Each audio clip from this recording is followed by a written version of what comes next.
ammaaf dargaggoo ammaaf.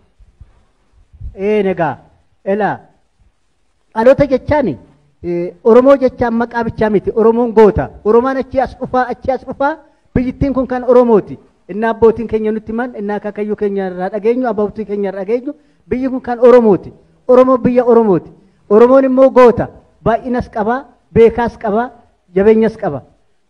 Amma gaa keessa tokko galteetu malaan maltummaadhaan biyya keenya nama keenya balleessaa jirti. Ijaa kana yaa dargaggoo Oromoo, yaa qeerroo Oromoo jabaadhaatii falmadhaa biyya keessanii. Biyya keessan jaaladhaa. Kan biyya haadha ofii jechaan biyya ofiiti.